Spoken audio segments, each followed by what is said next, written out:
আসসালামু আলাইকুম। শহরে গ্রামের সব জায়গার মানুষ যে ভয়ঙ্কর একটা আতঙ্কের মধ্যে রয়েছে তা তো সরকারের সংস্থা বিবিএস এর জরিপেই উঠে এসেছে।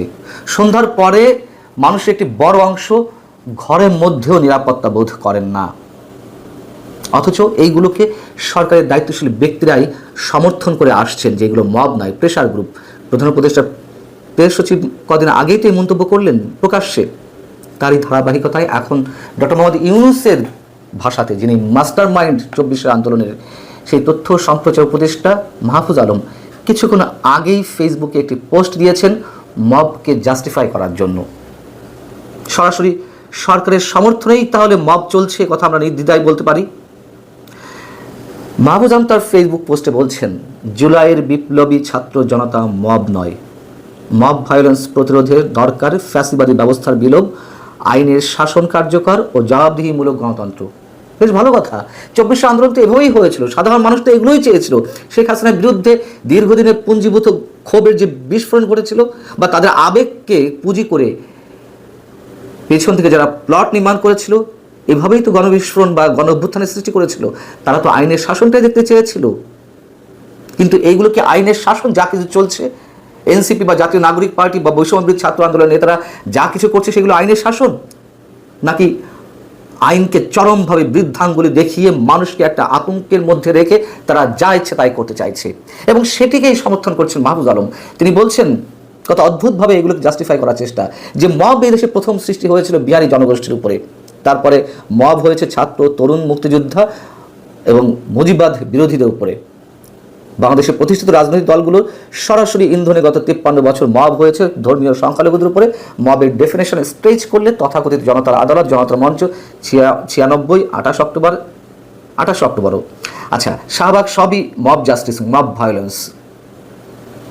একটা যুদ্ধ বিধ্বস্ত রাষ্ট্রে আইন শৃঙ্খলা ইনস্টল করার সবচেয়ে বড় যে চ্যালেঞ্জ ছিল ৭১-এর পরে, সেটিকে তিনি এক্সাম্পল হিসেবে নিয়ে এসে এখনকার মবকে তিনি জাস্টিফাই করার চেষ্টা করছেন।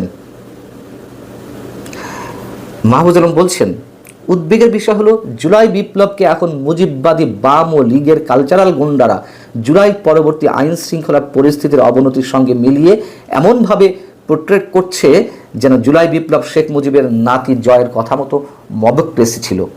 মবক্রেসি হলে জুলাইয়ের বিপ্লবী ছাত্র জনতা, পুলিশ, আনসারবিহীন দেশকে ১-১.৫ মাস নিরাপদ রাখত না। কোথায় নিরাপদ মানুষ?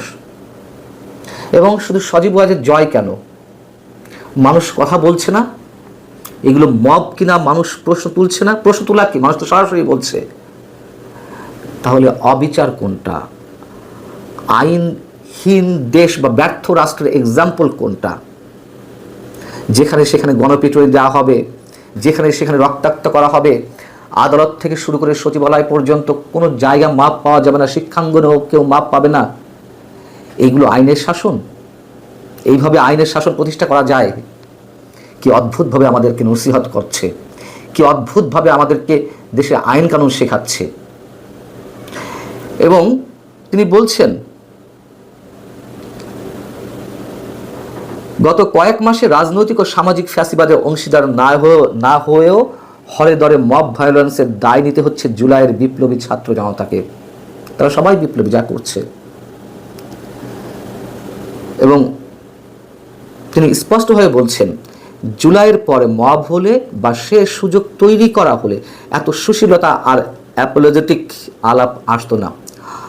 তার মানে কি, যারা এর বিরুদ্ধে কথা বলছে, যারা পুলিশ সদর দপ্তরে তালা ঝুলিয়ে দিচ্ছে, যারা মব ভায়োলেন্স সৃষ্টি করে একজন নিরাপরাধ পুলিশ কর্মকর্তাকে প্রত্যাহার করতে বাধ্য করছে, রাস্তাঘাট বন্ধ করে ঘন্টার পর ঘন্টা, ৮ ঘন্টা পটিয়াতে যেটি হলো, দুর্ভোগ সৃষ্টি করে তাদের দাবি আদায় করছে, এগুলো মব না, এগুলো আইনের শাসন প্রতিষ্ঠা করা। এবং যারা এর বিরুদ্ধে কথা বলছেন, তিনি কি বলছেন, যদি মব হতো তাহলে এত কথা বলা লাগতো না, কথা বলা হতো না। অর্থাৎ আমরা যারা কথা বলছি, তিনি স্ট্রেট হুমকি দিচ্ছেন, ভবিষ্যতে হয়তো আমাদের উপরে মব হতেও পারে। মানুষ তো ভয়ে কথাও বলছে না, এটা তো সত্য কথা। মবের ভয়ে গণমাধ্যমগুলোর অবস্থা এতটা করুণ কেন, এতটা অসহায় কেন গণমাধ্যমগুলোর অবস্থা? কথা তো বলতে পারছে না। ডেইলি স্টার, প্রথম আলো, কারবালার সামনে মব ভায়োলেন্স সৃষ্টি করা হয়নি? মানে প্রয়োজনে আরও এরকম করা হবে, মানুষের দ্বারে দ্বারে করা হবে, ঘরে ঘরে করা হবে, এটাই তো বলতে চাইছেন তিনি। বলুন, আমাদের আর কি করার, আমাদের তার কথা বলা ছাড়া উপায় নেই। প্রয়োজনে এই কথাটুকুও বন্ধ করে দেওয়া হবে, এটুকুও বুঝতে পারছি। মাহফুজ আলম বলছেন, জুলাই বিপ্লবের দেশকে আধিপত্যবাদ ও ফ্যাসিবাদ থেকে মুক্ত করা মুক্তিকামী ছাত্র জনতাকে মব বলে জুলাইকে বিষোদ্গার করা বন্ধ করুন। স্ট্রেট বলছেন, মানে আমাদেরকে বন্ধ করতে হবে, যে কথা বলছিলাম। এবং খড়গ তো নানানভাবে নেমে আসছে, নানান ধরনের হুমকি তো পাচ্ছি। মাহফুজ আলম বলছেন, এর আগে মানে মব মানে বিপ্লবী উদ্দেশ্যহীন প্রতিহিংসা ও প্রতিশোধ পরায়ণ মানসিকতা লালন করা সুযোগ সন্ধানী গোষ্ঠী। জুলাইয়ের বিপ্লবী ছাত্র জনতার উদ্দেশ্য পরিষ্কার, গণতন্ত্র ও মানবাধিকারের প্রতি তাদের শ্রদ্ধা অতুল ও তারাই বাংলাদেশের ভবিষ্যৎ। আহা, কি মানবাধিকার রক্ষা করছেন আপনারা?